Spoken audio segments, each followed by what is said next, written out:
When you had that third failure in a row, did you think, I need to pack this in? Never. Why not? I don't ever give up. I mean, I'd have to be dead or completely incapacitated.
That fourth launch hadn't worked, that would have been it.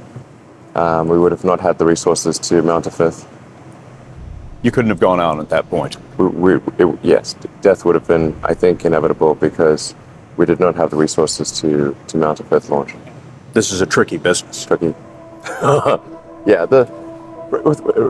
yeah, I wish it wasn't so hard.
You know, there are American heroes who don't like this idea.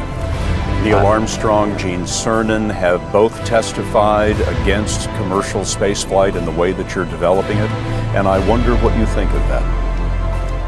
I was very sad to see that because those guys are, those guys are heroes of mine, so it's really tough. I wish they would come and visit and see the hardware that we're doing.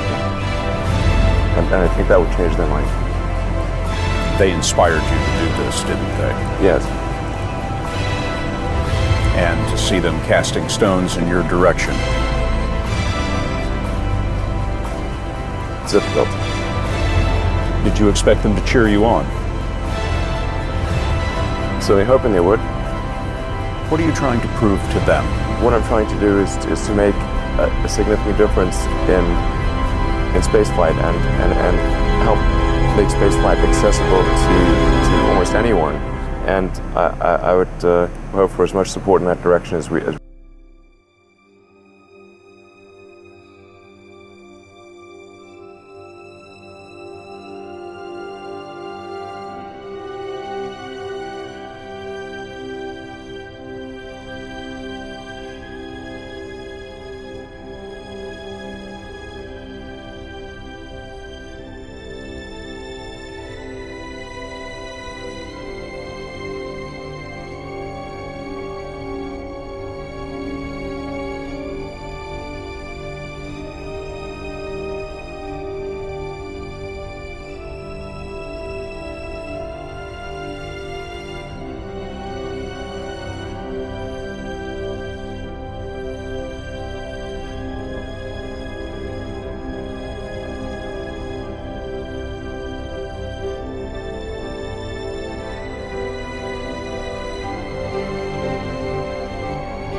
Our world is facing unprecedented challenges.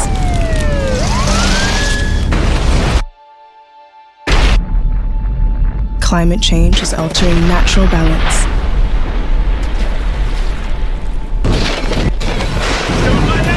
And our precious wildlife is struggling to survive. We are battling a new era of conflict and violence. There's the disruptive impact from digital technologies and shifting demographics with gaping inequalities. Now, a global epidemic is reshaping our world as we know it. We are at a crossroad at a time when our world seems so divided. Our world is struggling to breathe.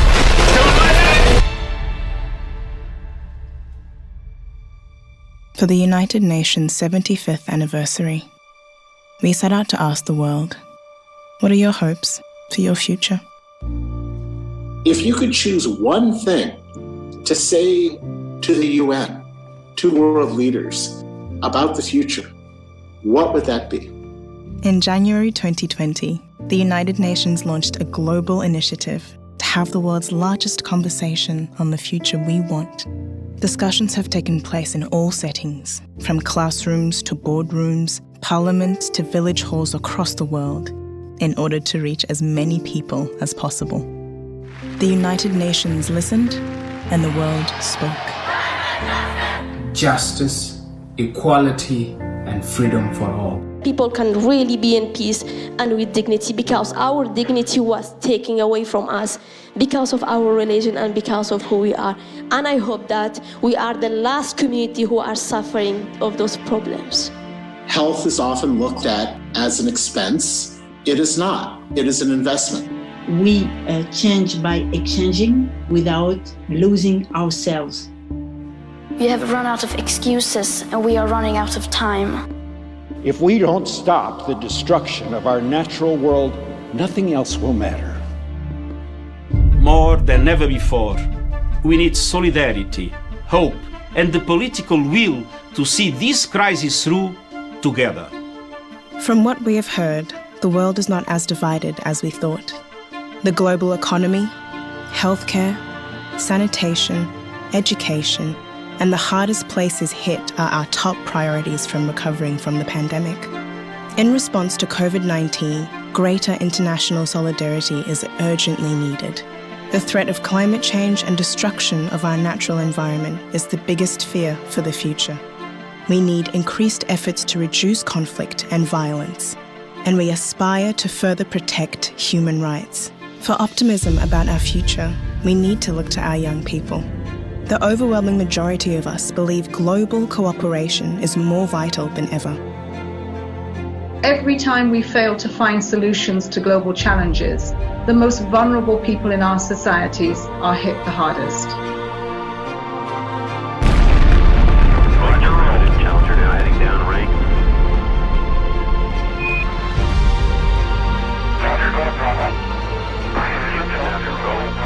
Throughout history, we have accomplished unimaginable things, propelling each generation further than the last. There is no limit to the amount of good we can achieve together to make this world, our world, a better place. The challenges before us are universal, and we know that these challenges demand global solutions. We have the blueprint to achieve a better and more sustainable future for all, the Sustainable Development Goals. In 2045, the United Nations 100th year, let's see the change we have implemented today that will shine a light on our children's tomorrow.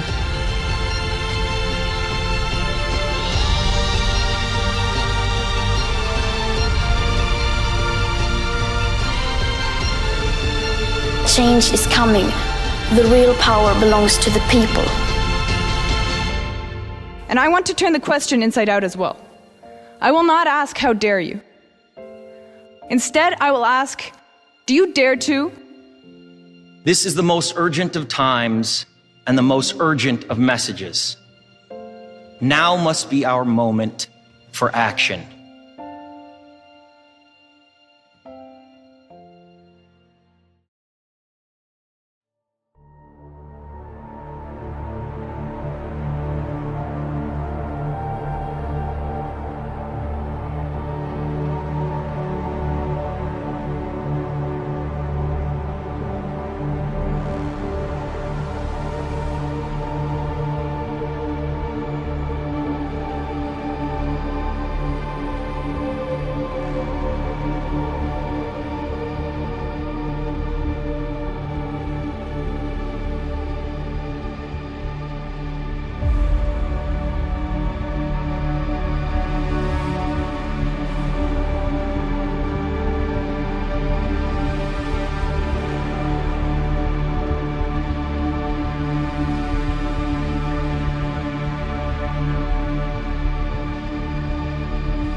I think it's important that humanity become a multi-planet species.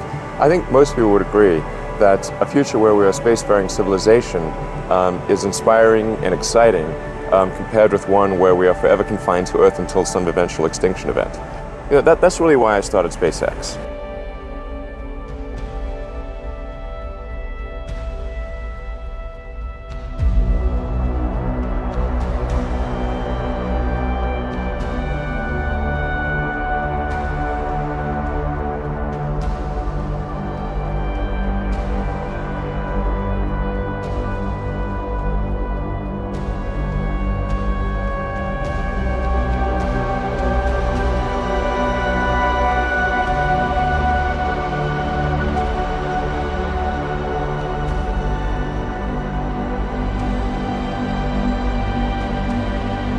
Do you believe that your rocket will be the next American rocket to take an astronaut into space? I believe that is the most likely outcome, yes. That sort of confidence has not exactly endeared him to the space establishment or to his competitors. There are people who've been in the rocketry business for decades who say about you that you don't know what you don't know. Well, I suppose that's true of anyone. How can anyone know what they don't know? But when critics say you can't do this, your answer to them is, we've done it.